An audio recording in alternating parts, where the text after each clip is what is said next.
기도하옵나이다. 아멘. 우리 여보살 앞뒤선 인사하겠습니다. 복 있는 사람이 됩시다. 은혜 받읍시다. 다 잘 될 것입니다. 오늘은 가상 7원의 6번째 말씀, 다 이루었다, 다 이루었다 주님 말씀하셨는데 6번째 말씀의 의미를 같이 한번 돌아보면서 하나님 앞에서, 특별히 십자가 앞에서, 말씀의 거울 앞에서 우리의 모습을 보고 또 바로 세우는 시간이 되기를 주님의 이름으로 소원합니다. 특별히 성경은 약속과 성취라는 패러다임으로 구성이 되어 있습니다. 성경은 약속의 책이고 그 약속은 반드시 이루어진다. 그래서 하나님이 주신 약속, 그 모든 약속은 다 이루어졌고 이제 남아있는 한 가지 약속이 있다면 주님의 재림에 대한 약속이 남아 있습니다. 예수님께서 십자가에서 운명하신 것도 모두가 다 하나님의 뜻, 하나님의 계획을 이루심이고 주님은 십자가의 죽으심으로 모든 것을 다 이루었다라고 말씀하고 있습니다. 주님은 이 땅에 오셔서 하나님이 약속한 그 모든 언약을 성취하기 위하여 십자가에 죽으셨고 또 나의 원대로 마시고 아버지 원대로 하옵소서. 겟세마네 동산에서 십자가의 죽음을 앞에 두고도 주님은 아버지의 뜻, 아버지의 원하심, 그걸 이루기 위해서 기도하셨던 것입니다. 그러므로 십자가의 죽음은 하나님의 약속의 성취였고 또 죄인들을 향한 하나님의 사랑의 증거였습니다. 주님은 극도의 타는 목마름 속에서, 특별히 그 갈증을 다 겪으면서 그 목마름 속에서 쓸개와 모략을 탄 신포도주, 소위 말하는 마취제를 거절하시고 그 고통을 다 당하시면서 주님은 다 이루었다, 다 이루었다라고 말씀하시고 운명하시게 됩니다. 예수께서 여기서 말하는 다 이루었다, 다 이루었다, 무엇을 이루었다는 것인가? 먼저 이제 이 헬라에 보면은 다 이루었다 하는 말을 테텔레스타이라는 말을 쓰는데 이거는 일상적으로 당시에 많은 사람들이 사용하던 그 용어였습니다. 대표적으로 한 4가지가 있는데 먼저는 종이 사용하던 언어였어요. 주인이 어떤 임무를 맡기면 그 임무를 마치고 와서 종이 주인에게 맡기신 일을 다 마무리했습니다. 임무를 완수했습니다. 그런 의미로 테텔레스타이 하고 주인에게 종이 보고를 하는 거예요.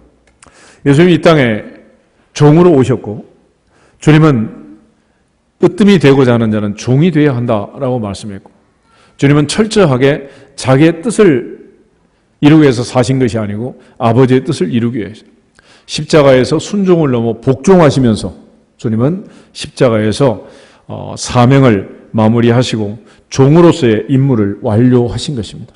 그런 의미에서 예수님은 테텔레스타이, 다 이루었다라고 말씀하신 거예요. 요한복음 17장 4절을 한번 찾아보겠습니다. 요한복음 17장 4절에 보면 예수님께서 이제 최후의 만찬을 마치시고 대제사장의 기도를 하고 계시는 장면인데 그 중에 4절하고 5절, 우리 2절을 같이 한번 읽겠습니다. 아버지께서 내게 하라고 주신 일을 내가 이루어 아버지를 이 세상에서 영화롭게 하여 싸우니 아버지여 창세 전에 내가 아버지와 함께 가졌던 영화로서 지금도 아버지와 함께 나를 영화롭게 하옵소서. 아멘. 4절에 보면 아버지께서 내게 하라고 주신 일을 내가 어떻게 했다? 이루었다. 예수님께서는 늘 아버지께서 주신 일, 그 사명을 감당하기 위해서 사셨고 그래서 주님은 종으로서 빌립보서 2장 5절부터 보면 그리스도 예수의 마음은 하나님과 동등되신 분이지만은 동등됨을 취할 것으로 여기지 않고 자기를 비워 종의 형체를 가지고 종으로 오셨다는 거예요. 사람의 모양으로 나타나서 죽기까지 십자가에 복종하셨다. 그래서 종이 주인에게 임무를 완료했습니다. 다 마쳤습니다. 라는 보고를 하는 것처럼 주님은 십자가의 마지막 죽음을 맞이하면서 하나님 앞에 보고를 하는 거예요. 종이 주인 앞에 보고하듯이 아들이 아버지 앞에 다 이루었습니다. 테텔레스타이라고 보고한 것입니다. 두 번째는 제사장이 쓰던 용어였는데 제사장이 제물을 검수하고 마지막에 이제 합격했을 때 합격했다는 그 사인으로 마지막 사용하는 용어가 테텔레스타이, 제물이 완벽하다, 하나님께 드릴 수 있는 제물이다 라는 이제 검증을 하는 내용입니다. 예수님께서는 본인이 친히 대제사장이 되셨고 또 죄 없는 자기의 몸을 하나님께 제물로 바쳐서 십자가의 제사를 드렸고 그 십자가에서 제사를 드림으로써 모든 제사를 마무리하는, 구약의 모든 제사를 더 이상 드릴 필요가 없이 한 번에 영원한 제사를 아버지께 드렸습니다.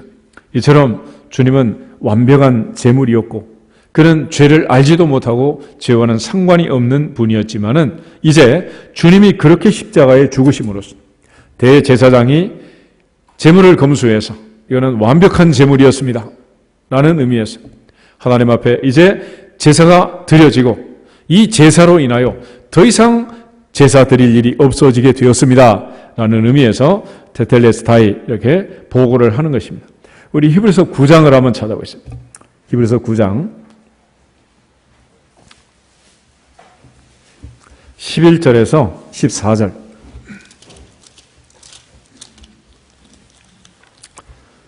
히브리서 9장 11절부터 14절.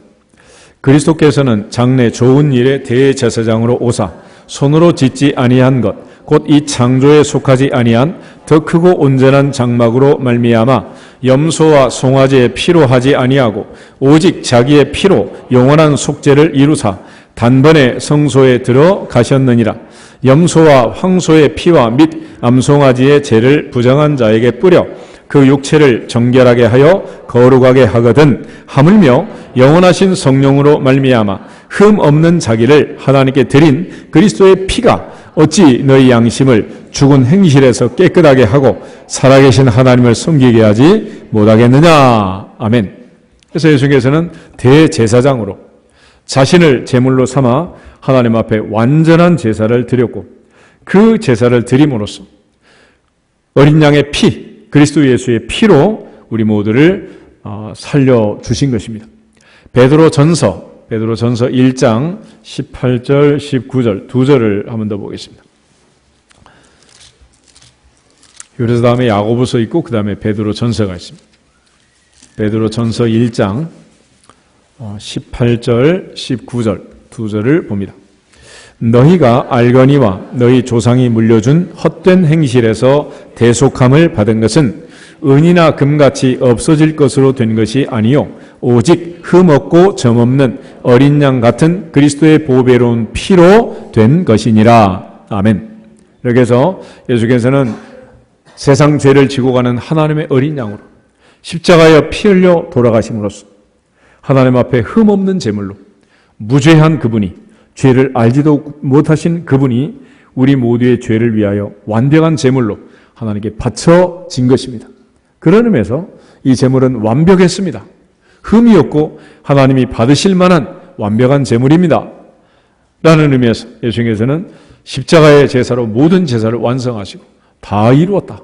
다 이루었습니다. 테텔레스타이라고 보고를 한 거예요. 세 번째는 화가가 이제 그림을 그리고 마지막 그림을 완성하는 이제 마침표를 찍는 건데 흔히 동양에서는 활용점정 그런 얘기를 하죠. 용을 그리면 마지막 이제 마침표를 찍는데 어디다 찍느냐?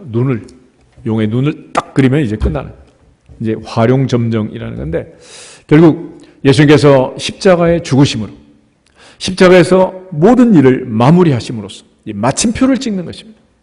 하나님의 거대한 구원의 드라마.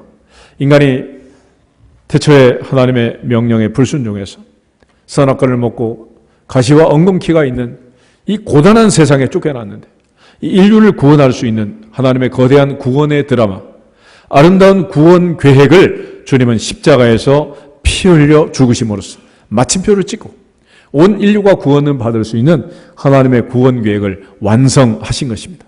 그런 의미에서 예수님께서는 다 이루었습니다 라고 테텔레스타이라고 마무리를 하는 거예요. 십자가의 구원 계획은 주님의 피로 마침표가 되었고 예수님께서는 내가 율법이나 선지자를 폐하러 온 줄로 생각하지 말아라. 폐하러 온 것이 아니라 완전케 하려 왔다. 완전하게 하려고 왔다. 완성하러 왔다. 마침표를 찍으러 왔다라고 말씀을 하셨어요. 엠마오로 가던 두 제자들도 예수님께서 하신 말씀을 들으면서 이제 모든 성경이 이루어졌다라는 걸 이제 깨닫게 되었는데, 누가복음 24장 잠시 한번 더 보겠습니다. 누가복음 24장 25절에서 27절. 누가복음 24장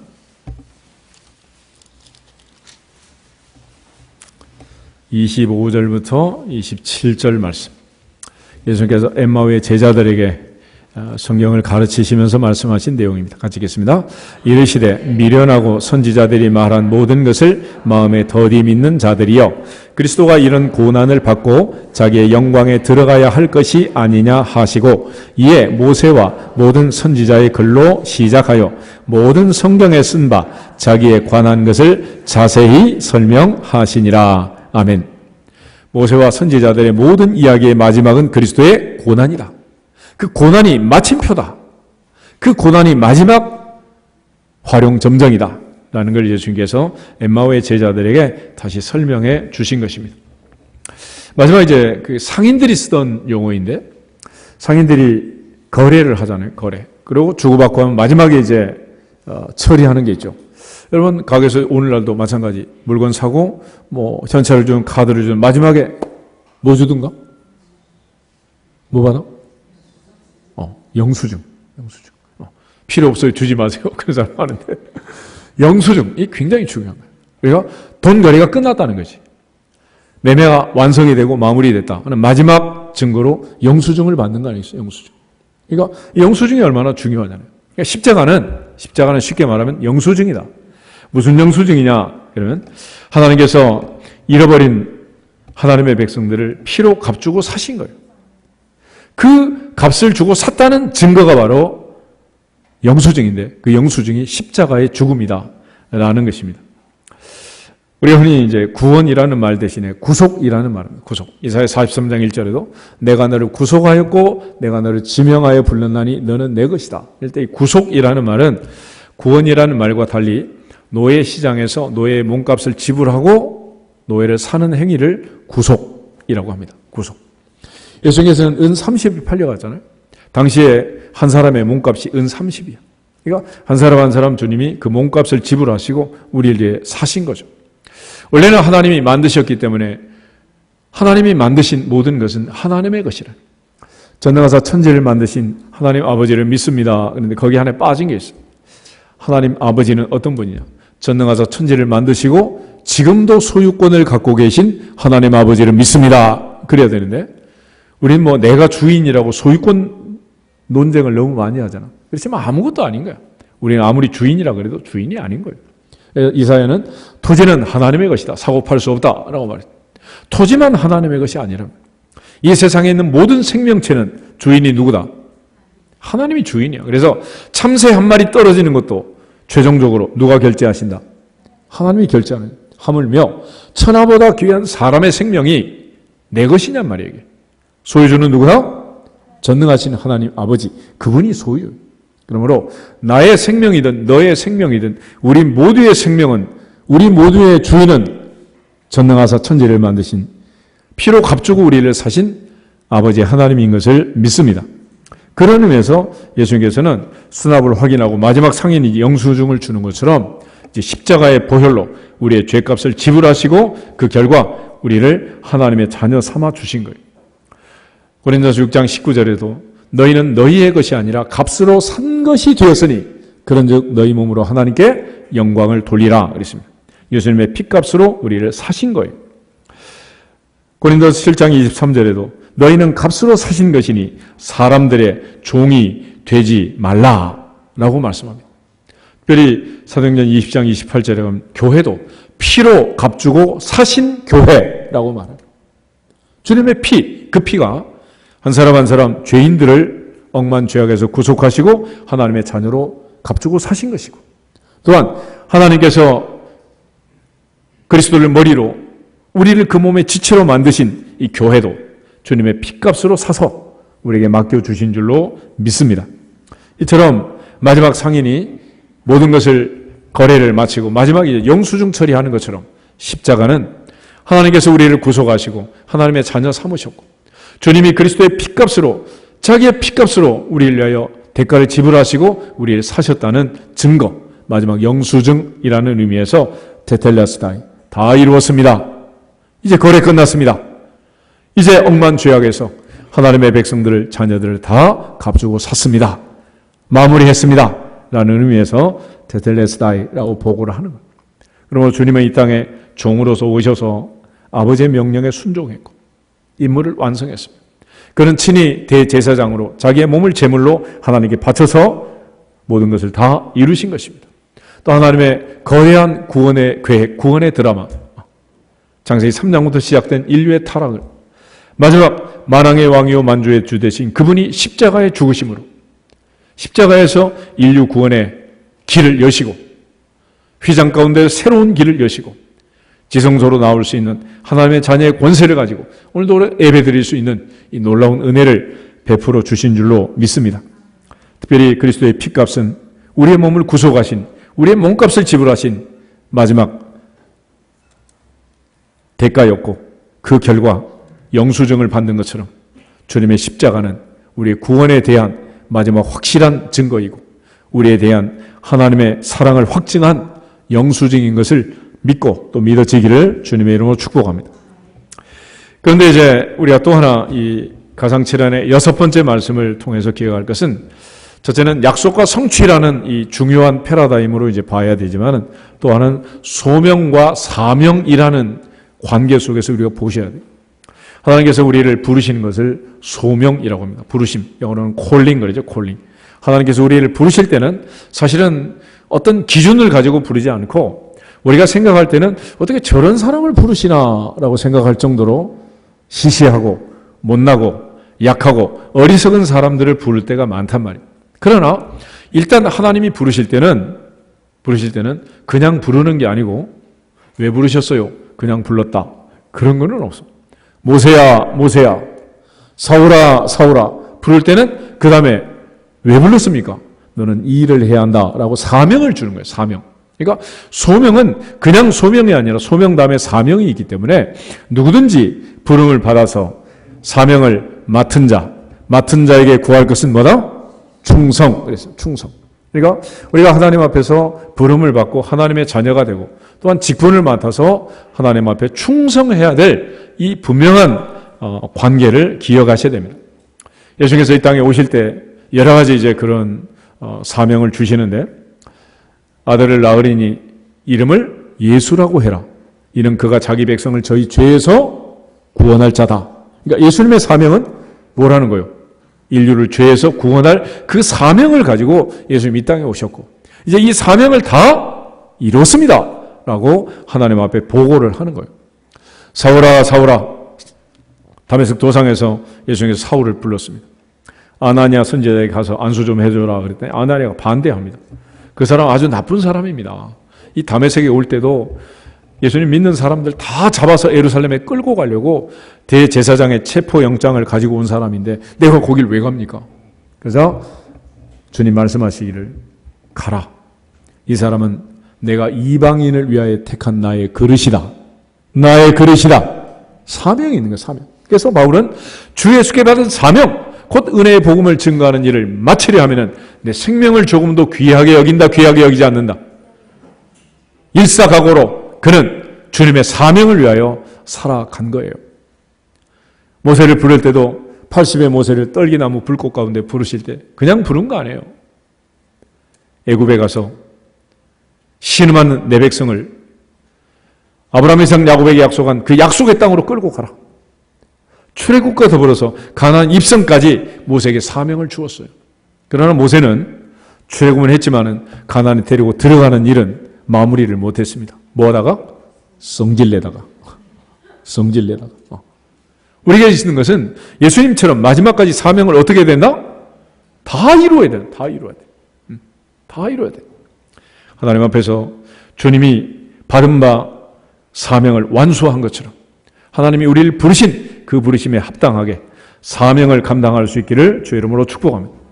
주님이 말씀하신 다 이루었다라는 이 말씀 속에 이 중요한 의미가 들어있는 거예요. 다시 고린도전서 1장을 한번 찾아보겠습니다. 하나님이 우리를 부르실 때는 어찌 보면은 사명 감당하기 힘든 그런 사람들만 골라가지고 부르는 것 같아요. 26절부터 29절 말씀을 같이 한번 읽도록 하겠습니다. 형제들아 너희를 부르심을 보라. 육체를 따라 지혜로운 자가 많지 아니하며 능한 자가 많지 아니하며 문벌 좋은 자가 많지 아니하도다. 그러나 하나님께서 세상에 미련한 것들을 택하사 지혜 있는 자들을 부끄럽게 하려 하시고 세상에 약한 것들을 택하사 강한 것들을 부끄럽게 하려 하시며 하나님께서 세상에 천한 것들과 멸시받는 것들과 없는 것들을 택하사 있는 것들을 폐하려 하시나니 이는 아무 육체도 하나님 앞에서 자랑하지 못하게 하려 하심이라. 아멘. 하나님의 선택을 보면 이상한 선택을 하신단 말이에요.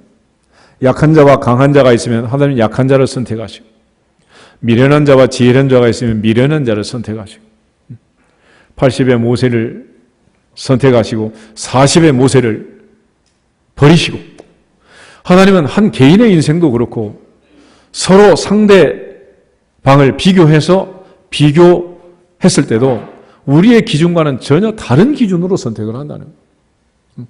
그러니까 하나님이 왜 이런 선택을 하시느냐? 그것은 이는 누구든지 뭐하지 못하게? 자랑하지 못하게. 다시 말하면 하나님이 하셨습니다. 하나님의 은혜입니다. 라는 고백을 할 수밖에 없도록 하는 거예요. 그래서 하나님께서는 사람을 쓸 때 하나같이 이런 사람을 씁니다. 구약의 사사 시대를 보면 사사들을 쓸 때도 하나님께서 왼손잡이 에우스라는 사람을 사사로 선택을 합니다. 당시 왼손잡이라는 것은 이스라엘 나라에서는 완전히 문제가 심각한 사람들이야.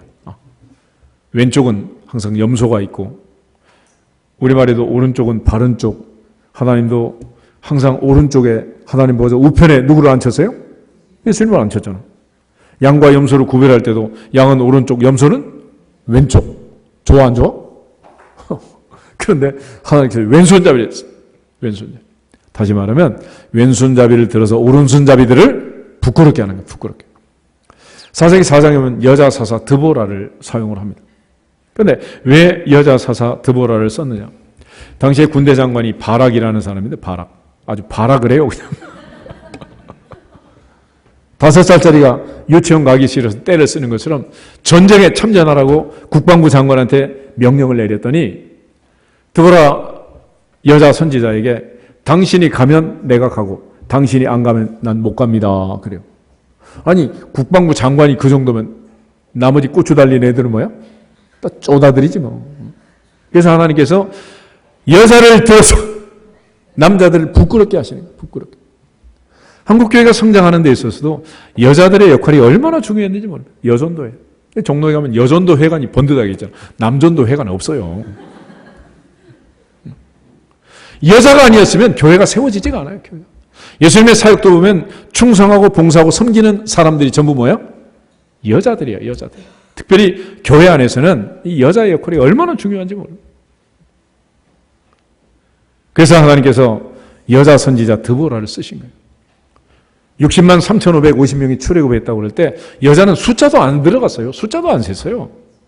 그래서 아마 200만, 300만이 넘는 거대 민족이 출애굽했을 것이라고 추정하는 것은 장정의 숫자가 60만이니까 그만큼 여자가 있고 애들과 노약자, 노인들 하면 얼마나 많겠어요.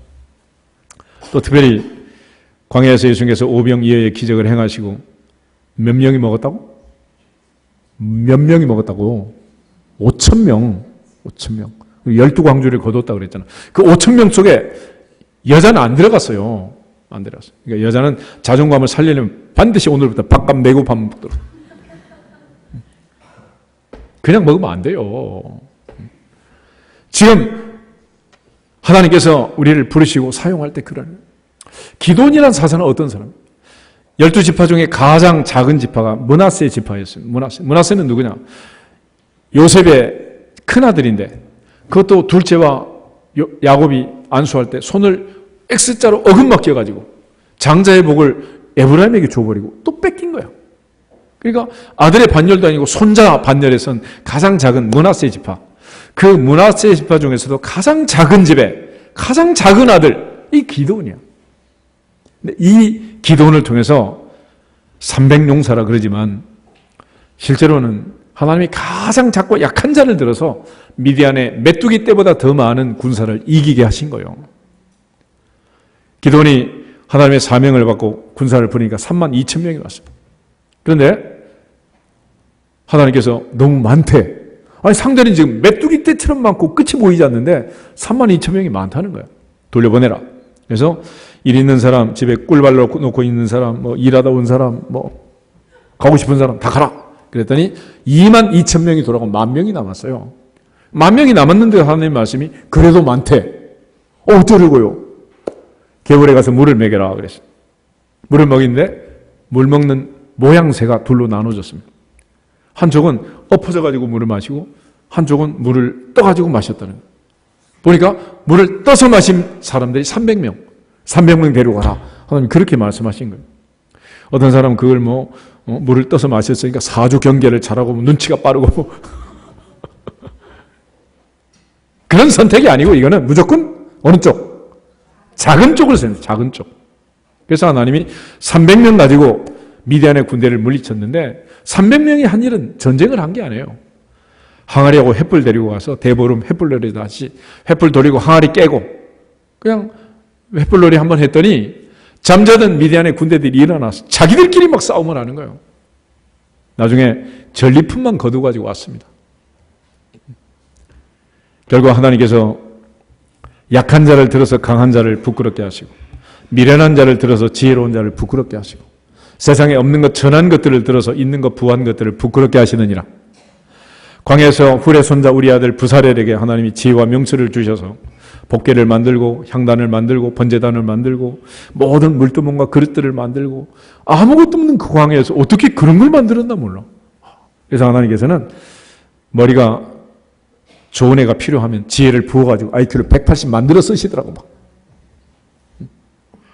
아브라함의 아들 이삭처럼 100배로 부자가 되게 해가지고 부자가 필요한 부자 청년을 쓰는 게 아니라 부자를 하나님 만들어서 쓰셔. 만들어서. 그걸 해야 충성을 하지. 그럴 거 아니에요. 그런데 사사기에 보면 힘센 사람 한 사람이 있었죠. 삼손이라는 사람. 이 삼손이라는 사람은 나실인인데 나실인의 규례를 하나도 지키지 않습니다. 독주를 멀리하고 삭발을 금지하고 시체를 만지지 말아라 그랬는데 지금 며칠 전에 가자 지구에서 팔레스타인과 이스라엘 충돌하고 또 대포 쏘고 애들이 죽고 막 그랬다고 뉴스 나왔었는데 이 가자 지구 이게 이제 삼손이 다녔던 가사라는 곳입니다. 가사. 이 가사에 술집에 다니면서 술 먹고 다니고 또 힘이 얼마나 센지 사자를 찢어 죽였어요. 근데 올라올 때 보니까 사자의 몸속에 토종꿀이 있는 거예요, 이게. 근데 이걸 꺼내다가 이제 부모님께 드리면서 출처는 말하지 않았다. 그래. 왜 그랬겠어? 시체를 만졌는데 말하면 안 되는 거지. 엄마 몰래 지금 숨기는 거예요.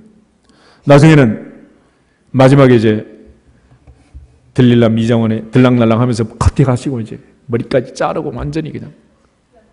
그리고 눈이 뽑혀서 소경이 된 거 아니야, 소경. 제일 힘쓴 녀석을 사석으로 세워놨더니 제일 바보 같은 짓을 하는 거야, 이게. 잘난 척하고 말이에요. 그래서 하나님께서는 특별히 은사가 많고 스펙이 좋은 사람 필요 없어요. 지금 예를 들어서 여기 이브 예배 나온 우리하고 국가대표 축구팀하고 축구하면 누가 이길까? 말 같은 얘기를 하셔야 돼요. 그런데 만약 플러스 알파 하나님이 우리 편 선수로 들어오시면 누가 이긴다? 그럼 우리가 이기는 거야. 우리가. 그걸 플러스 알파라 그러는 거예요. 아무데나 플러스 알파 그러는 게 아니고 오늘부터는 하나님이 간섭하시는 인생이 되기를 축복합니다. 하나님이 붙드시는 자가 되기를 축복합니다. 하나님께서 인도하시는 삶을 살기를 축복합니다. 그것이 하나님께서 약한 자를 선택하시고 세상에 천한 것, 멸시받는 것, 없는 것들을 택하시는 이유고 아무리 그렇다 하더라도 하나님이 택하시기만 하면 쨍하고 해 뜰 날 따로 있는 게 아니야. 오늘부터, 지금부터, 이 시간부터, 이 자리부터 달라지게 될 줄로 믿습니다. 80의 모세 하나님 만났을 때 운명이 바뀌었고 갈릴리 바다의 베드로 주님 만나자 운명이 바뀐 거예요. 다메스크 도상의 사도 바울 주님 진짜로 만났을 때 그의 운명이 바뀐 줄로 믿습니다. 진짜로 만나면 진짜로 바뀌고 가짜로 만나면 바뀐 척 해야 돼. 얼마나 또 힘들어 막. 은혜도 못 받고 찬송을 불러야 되고 막. 은혜도 안 되는데 막 기도를 해야 되고 막. 그러나 하나님이 은혜 주시면, 하나님이 함께 하시면, 하나님이 내 인생에 개입하신 플러스 알파가 되시면 두렵다, 두렵지 않다. 두려울 게 없는 거예요. 그래서 하나님께서는 이처럼 천하고 약하고 없고 미련한 것들을 선택해서 사명을 주신 거예요. 사명을. 그럼 우리 인생은 사명을 위해 사는 것입니다. 사명을 위해서. 그러니까 하나님께서 우리를 부를 때는 그냥 부른 것 같았는데, 그러나 하나님이 불러서 사명을 주시는데, 사명을 주실 때는 감당할 수 있는 힘도 주시느니라, 감당할 수 있는 물질도 주시느니라, 감당할 수 있도록 지혜도 주시느니라, 감당할 수 있도록 건강도 주시느니라. 주셔야 하는 거지. 안 주시는데 어떻게 하겠어요? 그래서 하나님께서 부르신 사람들은 하나같이 이런 핸디캡이 있는 거예요. 핸디캡. 삼손처럼 너무 강하고 부족함이 없다 생각되면 교만해서 쓰기가 어려워. 그런 차원에서 우리에게는 소명은 어찌 보면 세상의 기준과 관계없는 무조건적 소명을 주신 것 같지만, 일단 사명을 맡았을 때는 맡은 자에게 구할 것은 충성이니라. 충성하라고 우리를 불러주신 거예요. 그러므로 요즘 애들 얘기하는 것처럼 흙수저가 어떻고 금수저가 어떻고 이런 얘기 하시면 이제 안 됩니다. 하나님 앞에서 우리를 부르신 그분이 우리를 선택하시고 우리를 부르신 이상 우리는 세상의 기준과 전혀 관계가 없는 거예요. 누구든지 그리스도 예수 안에 있으면 새로운 피조물이라. 보라, 이전 것은 지나갔으니 새 것이 되었도다. 이게 새 출발이에요. 그러므로 하나님 앞에서 우리를 부르신 그 부름에 합당하게 행해야 한다. 에베소서 4장을 보겠습니다. 1절에서 4절.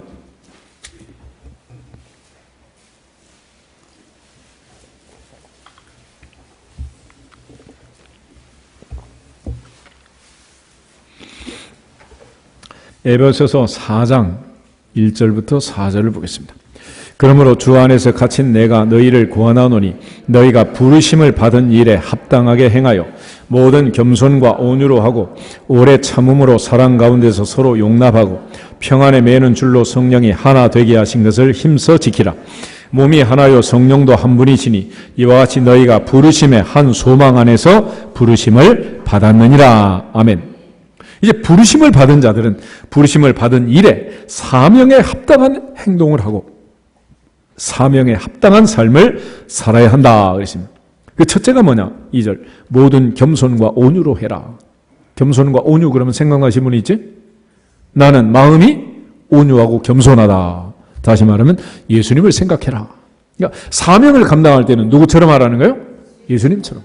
다 이루었다. 자원에서 십자가에 죽기까지 복종하심으로 다 이루신 그 주님처럼 충성해야 한다라고 말합니다. 사도 바울은 우리가 이 사명에 충성하기 위해서 주님처럼 해야 되는데 우리가 그러지 못하는 그런 연약함이 있어서 충성의 방법을 설명을 해요. 고린도전서 4장을 보겠습니다.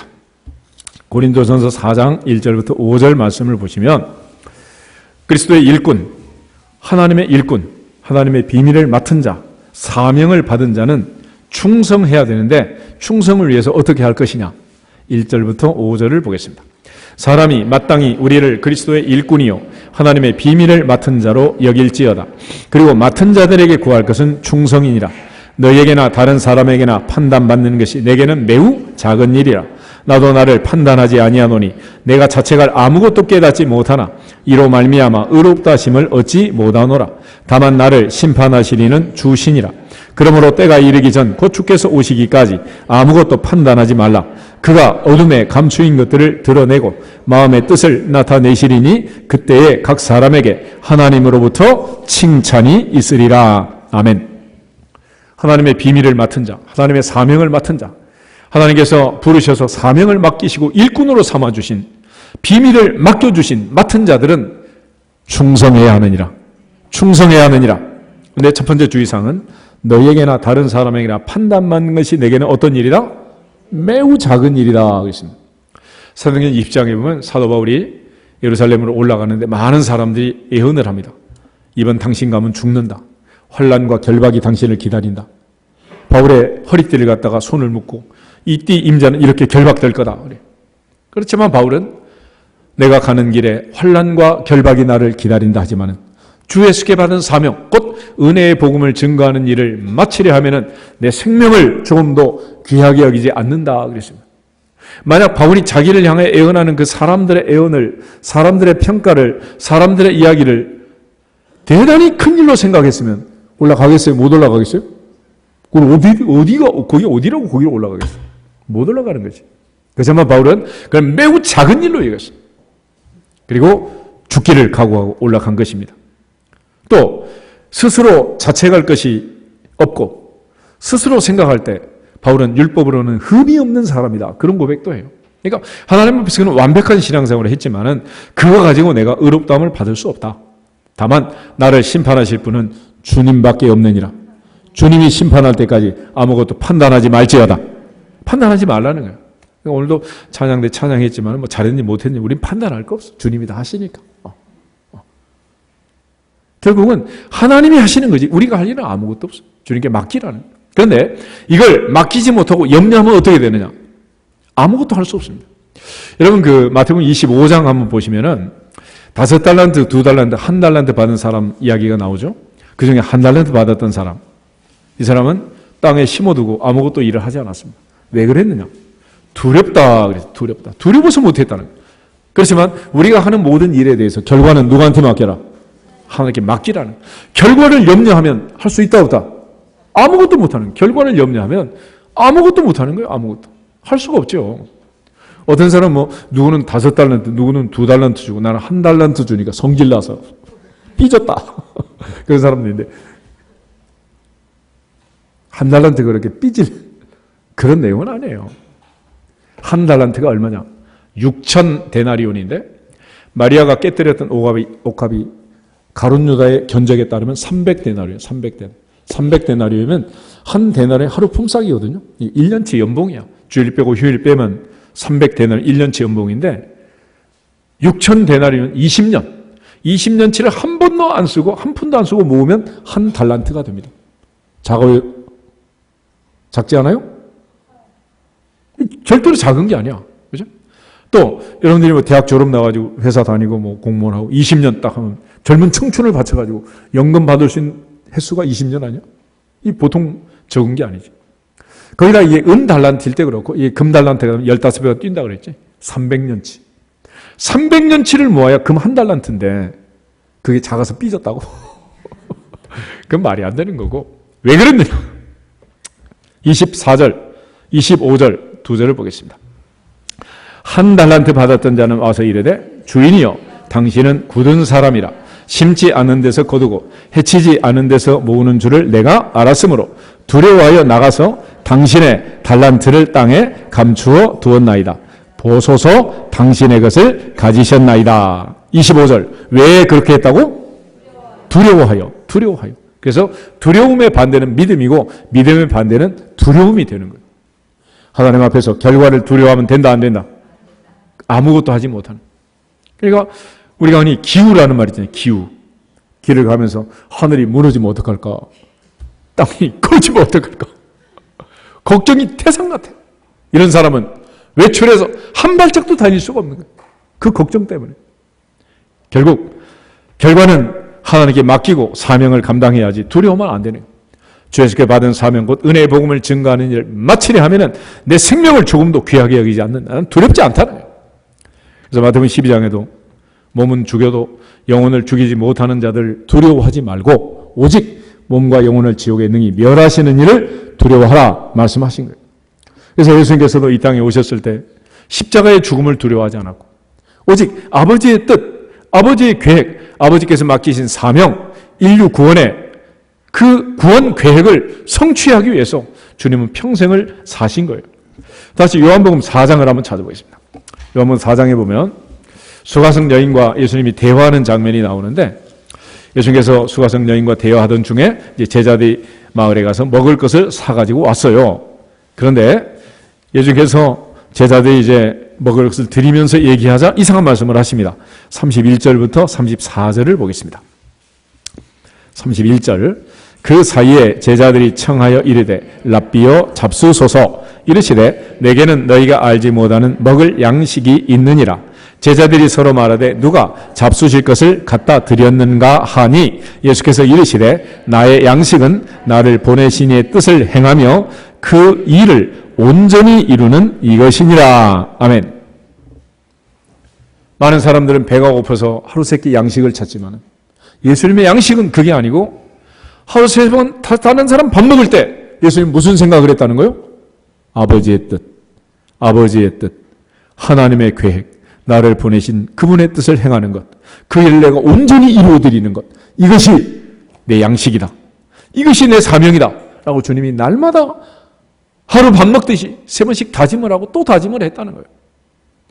예수님은 이 사명을 위해서, 이것을 위해서, 다 이루기 위해서 그렇게 이 땅에 계실 때 갈망하셨고 드디어 십자가에서 마지막 죽으시면서 외치신 말씀, 다 이루었도다. 다 이루었도다. 할렐루야. 주님 거기서 그렇게 이제 선언을 하시게 되는 거예요. 주님께서는 그 사명을 감당하기 위해서 그 사명을 다 이룰 때까지 얼마나 답답하고 얼마나 힘이 들었는지 몰라요. 주님은 오직 그 사명만을 위해서 이 땅에서 사신 것입니다.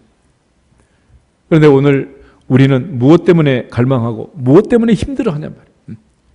광야 세대처럼 무엇을 먹을까, 무엇을 마실까, 무엇을 입을까 그런 것만 걱정을 하지 하나님의 뜻이야 이루어지든지 말든지 하나님의 뜻은 뭐 어떻게 되든지 말든지 별 관계없이 그렇게 사는 사람이 너무 많다는 거예요. 전도서에서 솔로몬이 고백할 때 헛되고 헛되며 헛되고 헛되니 모든 것이 헛되다 그랬어요. 그 인간의 허무함을 깨달았던 솔로몬이 내린 결론이 전도서 12장 13절을 보면 일의 결국을 다 들었으니 그러므로 하나님을 경외하고 그 명령을 지킬지어다. 이것이 사람의 본분이니라. 이것이 사람의 본분이니라. 본분을 다하고 사명을 다하는 게 인간이지 그래서 밥이나 먹다 죽는 게 이게 인생이란 말이에요. 그래서 주님께서는 그 사명을 위해서 이 땅에 오셔서 그 사명을 온전히 이루어 드렸고 또 사도 바울은 그 사명을 위해서 일사각오로 자기의 생명을 아끼지 않고 사명을 감당했다라고 고백을 하고 있습니다. 오늘 우리 모두가 다 하나님 앞에서 주님처럼 우리가 맡은 바 사명에 충성할 수 있기를 주님의 이름으로 축복합니다. 주님은 이 땅에 오실 때 인자가 온 것은 잃어버린 자를 찾아 구원하러 왔다. 삭개오를 만나면서 주님 얘기하셨어요. 아버지의 뜻은 한 사람도 잃어버리지 않고 다 구원하는 거잖아요. 누가복음 15장에 보면 잃어버린 양의 비유, 잃어버린 드라크마의 비유, 잃어버린 아들의 비유가 나오는데 어린 양 한 마리를 찾았을 때 예수님 말씀하시기를 하늘에서는 회개할 것 없는 의인 99명을 인하여 기뻐하는 것보다 한 사람 회개하고 돌아온 것을 하나님 아버지는 더 기뻐하신다 그랬죠. 기뻐하신다. 그러니까 예수께서 십자가에 운명하시고 다 이루었다 말씀하실 때 하늘에서는 아버지가 기뻐하시고 십자가의 주님이 슬퍼했을까? 기뻐했을까? 얼마나 기쁘셨겠어. 임무를 끝냈습니다. 다 마쳤습니다. 애들 숙제만 맞춰도 엄마한테 막 떡볶이 사달라고 난리치는데 그 위대한 사명을 다 마쳤는데 얼마나 예수님께서 가슴 벅차게 그 말씀을 하셨겠어요. 오늘 우리 모두가 다 사명자로서 맡은 바 사명에 충성하시기를 주님의 이름으로 축복합니다. 특별히 사명의 마지막 단계가 있는데 그게 뭐냐? 에베소서 4장을 한번 찾아보겠습니다. 에베소서 4장 11절하고 12절 에베소서 4장 11절 12절 두 절만 읽겠습니다. 그가 어떤 사람은 사도로 어떤 사람은 선지자로 어떤 사람은 복음 전하는 자로 어떤 사람은 목사와 교사로 삼으셨으니 이는 성도를 온전하게 하여 봉사의 일을 하게 하며 그리스도의 몸을 세우려 하심이라. 아멘. 하나님께서 우리 모두에게 각자 부르심의 자리는 다 다르지만 여러 가지 하나님의 은혜 안에서 직분을 맡았습니다. 어떤 사람은 사도, 어떤 사람은 선지자, 어떤 사람은 복음 전환자, 어떤 사람은 목사, 어떤 사람은 교사로 삼아서 사명을 주셨는데 왜 그랬느냐? 이는 성도를 온전하게 하여 봉사의 일을 하게 하며 마지막 무엇을 세우는 거다? 그리스도의 몸을 세우게 하려 하심이라. 그리스도의 몸이 뭐요? 그리스도의 몸이 뭐야? 1장 보세요. 에베소 1장 22절 23절 보겠습니다. 에베소서 1장 22절하고 23절. 또 만물을 그의 발 아래 복종하게 하시고 그를 만물 위에 교회의 머리로 삼으셨느니라. 교회는 그의 몸이니 만물 안에서 만물을 충만하게 하시는 이의 충만함이니라. 아멘. 교회는 그리스도의 뭐다? 몸이다. 우리가 선제자로, 사도로, 복음 전하는 자로, 목사와 교사로 직분을 받고 사명을 받은 것은 마지막 무엇을 하기 위해서다? 그리스도의 몸, 교회를 세우는 거다. 교회를 세우기 위해서. 그러니까 가장 중요한 사명은, 우리의 사명은 뭐 하는 거예요? 교회를 세우는 거예요. 왜 그러냐? 예수께서 이 땅에서 구원 사역을 마무리하고 완성하시고 그 사역을 감당할 수 있도록 주님이 지상에 세운 유일한 기관이 뭐냐? 교회라는 거예요. 교회. 주님 승천하시고 열흘째 되는 날 오순절에 하나님의 보좌로부터 뭘 보냈어요? 성령을 보내셨습니다. 그리고 그 오순절에 성령이 오심으로써 초대 교회가 세워지고 그 교회를 통해서 2000년 동안 복음이 전파되고 인류가 구원을 받고 오늘 저와 여러분이 이 자리에서 하나님의 자녀라고 자랑스럽게 예배를 드리게 된 것이고 이 놀라운 권세와 특권을 얻게 된 줄로 믿습니다. 그래서 우리가 교회를 세우는 것, 이게 얼마나 중요한 일인지 모릅니다. 선교사님들 나가서 이제 뭐 병원 사역도 학교 사역도 여러 가지 사역을 많이 하지만 정말로 중요한 사역은 뭐냐? 교회를 세우는 교회. 왜냐하면 교회를 세워야 그 교회를 통해서 하나님의 나라가 확장되고 구원의 문이 열리고 구원의 통로가 세워지게 되기 때문에 그런 거예요. 오늘 하나님께서 우리를 세우신 가장 중요한 목적이 우리를 불러서 이 귀한 직분을 맡겨주신 가장 중요한 책임이 사명이 뭘 세우는 거다? 교회를 세우는 거예요. 교회를. 아멘. 그래서 우리의 신앙의 중심은 하나님 중심, 말씀 중심, 교회 중심이라는 거예요. 기독교 신학은 신학 공부를 하지만은 그 신학 공부의 중심이 뭐냐? 마지막은 교회라는 교회. 교회를 세우는 게 가장 중요한 일이다. 그게 중요한 일이에요. 정동 가면 이제 CC 채플이 있잖아요. 예전에 박 대통령 당시에 김중근 목사님이 이제 딜을 해가지고 그 채플을 받아서 그 학생들이 이제 훈련을 시키고 그런 거 아닙니까? 그런데 당시 이제 초창기의 뜻이 뭐냐면 대학생들을 훈련시켜서 교회로 파송하고 교회를 살리자. 이게 가장 거룩한 뜻이었어요. 그런데 이게 변질된 게 언제냐? 정동 채플에서 대학생들 모아가지고 자기들끼리 예배를 드린 거예요. 그러면서 사명이 끝나버린 거예요. 교회를 세우지 않으면, 교회를 허물면, 교회를 무너뜨리면 그는 누구의 몸을 허는 거라고? 그리스도의 몸을 허는 거예요. 몸. 우리 대한여성의 합동측 헌법에도 보면 목사님을 면직시킬 수가 있어요. 근데 면직시키는 조건이 뭐냐? 한 사람 목사 됐는데 뭐 그냥 쉽게 된 게 아니잖아요. 공부도 뭐 보통으로 하는 게 아니잖아. 그죠? 긴 세월 해서 목사 하나 만드는 게 얼마나 힘들어. 그런데 거기에 명문화되어 있는 두 가지 조건은 이거예요. 하나는 교회를 분리하는 것. 교회를 쪼개고 교회를 허무는 것. 두 번째는 이단을 설파하고 가르치는 것. 그거는 더 이상 목사가 될 이유가 없다는 거예요. 그거는 사명이 아니잖아요. 그래서 그 사명을 망각하고 사명을 하지 아니하면 더 이상 그 직책에 그 자리에 있을 필요가 없다. 그래서 면직을 시키는 거예요. 면직. 그러면 목사님의 사명이 교회를 세우는 거면 장로님의 사명은 뭐겠어요? 뭐요? 그것도 역시 마찬가지야. 교회를 세우라고 사명을 주신 거예요. 그럼 권사님은 거기서 밥하라고? 그건 누구든지 할 수 있어. 돈 주면 다 해. 그렇지만 교회를 세우는 교회를 목사와 교사를 세워서 뭐 하라고? 교회를 세우라고. 우리 한번 인사하겠습니다. 우리의 사명은 교회를 세우는 것입니다. 주님께서 십자가에 피 흘려 돌아가시고 바로 피로 값주고 교회를 사셨다 그랬어요. 그 피로 값주고 사신 교회를 우리에게 맡겨주셨고 그 교회를 세우라고 우리에게 이 귀한 직분과 사명을 주신 거예요. 그러므로 오늘부터 교회를 세우는 일에 집중해야 됩니다. 바리새인들에게 요즘 새벽에 말씀 보잖아요. 화 있을진저. 바리새인들이 왜 화 있을진저 그런 책망을 받느냐. 마태복음 3장에 보면 교회 문턱에 걸터 앉아서 자기도 안 들어가고 남도 못 들어가고 어쩌다 교인 하나 만나면은 배나도 지옥 자식이 되게 하고 신앙생활에 도움을 주고 영혼을 살리는 일을 해야 되는데 생명을 죽이는 일을 한단 말이에요. 이건 교회가 아니죠. 그러므로 하나님 앞에서 주님께서 십자가에 죽기까지 복종하시고 그 피로 교회를 세우셔서 우리에게 맡겨주셨고, 우리에게 그야말로 없는 것, 천한 것, 미련한 것들을 불러가지고 이 귀한 직분과 사명을 주신 이유는 그리스도의 몸을 세우라고 하신 건데, 또 그리스도의 몸을 세우지 못하면 우리 사명 감당을 못하는 거예요. 주님께서 다 이루었다라고 말씀하시고 운명하셨는데, 마지막 주님은 이 땅에 교회를 세우시고 승천하신 줄로 믿습니다. 그렇게 세우신 교회, 그 교회를 위하여 충성하라요. 충성.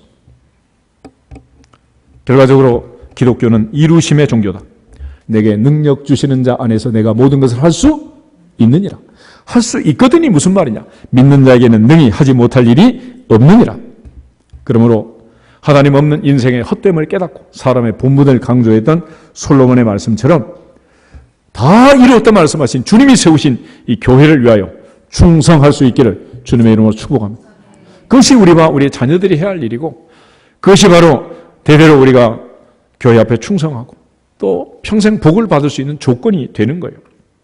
그러면 주님이 이렇게 십자가의 보혈로 교회를 세우시고 십자가의 보혈로 구원 계획을 완성하시고 자신을 친히 대속물로 내주고 우리를 위하여 다 이루었다 말씀하시면서 사명을 완수하시고 세상을 떠나셨는데, 그러면 오늘 우리에게 이제 드러난 현상 중에 우리가 적용하고 살아야 할 중요한 몇 가지 일들이 있는데, 첫 번째는 뭐냐? 구약의 제사를 주님이 완성하셨기 때문에 이제는 더 이상 구약의 제사를 드리면 된다 안 된다? 안 되는 거예요. 다 같이 히브리서 10장을 한번 찾겠습니다. 히브리서 10장 10절하고 18절 두 개만 건너뛰어서 한번 읽겠습니다. 히브리서 10장 10절, 이 뜻을 따라 예수 그리스도의 몸을 단번에 들이심으로 말미암아 우리가 거룩함을 얻었노라. 아멘. 18절, 이것들을 사하셨은즉 다시 죄를 위하여 제사 드릴 것이 없느니라. 아멘. 다시 제사 드릴 것이 없느니라. 더 이상 제사 드릴 필요 없게 되었다. 두 번째는 하나님께서 구원 계획이 완성된 그 순간 얼마나 기뻤느냐.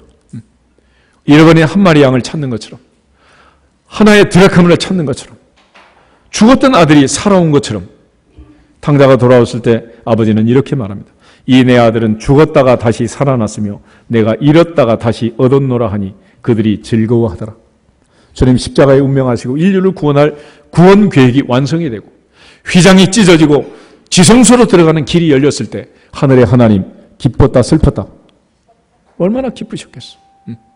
그렇게 주님이 운명하시고 처절한 고통 속에 죽으면서도 주님은 아버지께 기쁨을 드리고 우리 모두를 사랑하사 자기 자신을 버리시고 십자가의 죽으심으로 다 이루심으로 우리에게 영원한 기쁨을 회복시켜 주신 줄로 믿습니다. 또 하나 세 번째는 요한복음 3장 16절 말씀처럼 하나님의 세상을 이처럼 사랑하사 독생자를 주셨으니 이는 누구든지 저를 믿는 자마다 멸망하지 않고 영생을 얻게 하려 하심이라. 영생을 얻게 하려 하심이라. 죄 짓고 죽을 수밖에 없는 절망 속에 있던 인류에게 희망을 주시고 영생을 주시고 영원한 생명을 약속하시고 천국을 약속하시고 우리를 회복하여 주신 줄로 믿습니다. 이제 그리스도 예수 안에 있는 자에게는 결코 정죄함이 없나니 이는 생명의 성령의 법이 죄와 사망의 법에서 저를 해방하였습니다. 해방하였습니다. 주님이 우리를 해방해 주시고 그 죄와 사망의 사슬에서 완전히 벗겨 주신 거예요. 더불어 우리는 하나님의 자녀가 되었습니다. 하나님의 아버지라 부를 수 있는 놀라운 권세와 특권을 얻게 된 거예요. 요한복음 1장 12절 13절 말씀처럼 영접하는 자, 곧 그 아들의 이름을 믿는 자들에게는 하나님의 자녀가 되는 뭐 주신다? 권세. 이 권세는 혈통으로 하나 육정으로 하나 사람의 뜻으로 되는 것이 아니라 오직 하나님께로부터 난 자들이다 그랬습니다.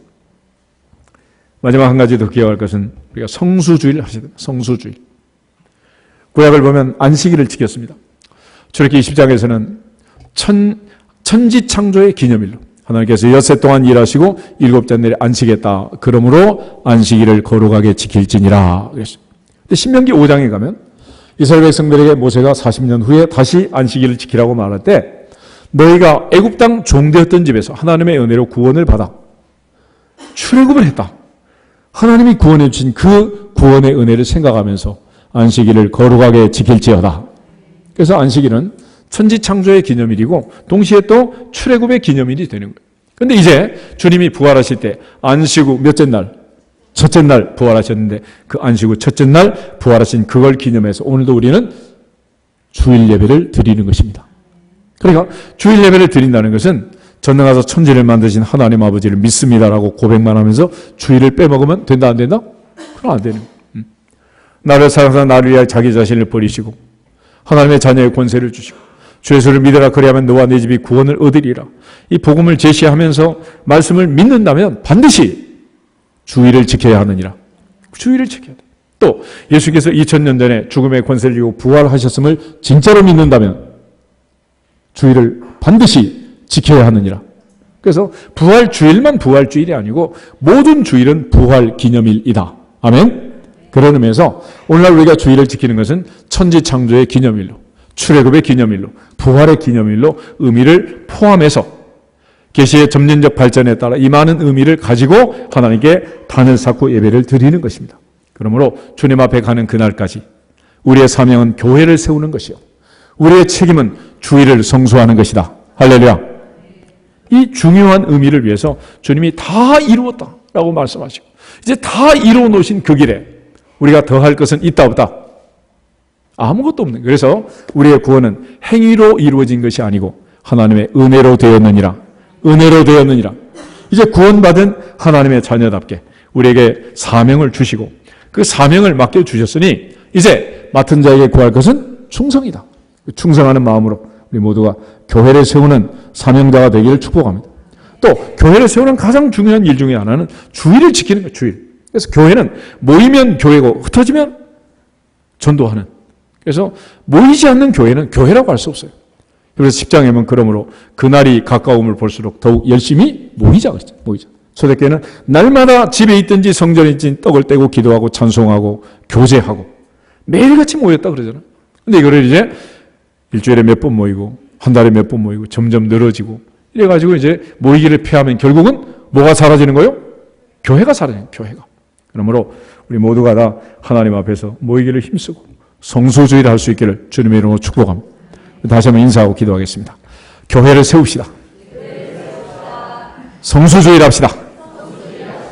그것이 우리의 사명입니다. 아멘. 다 같이 주 예수 그리스도의 이름으로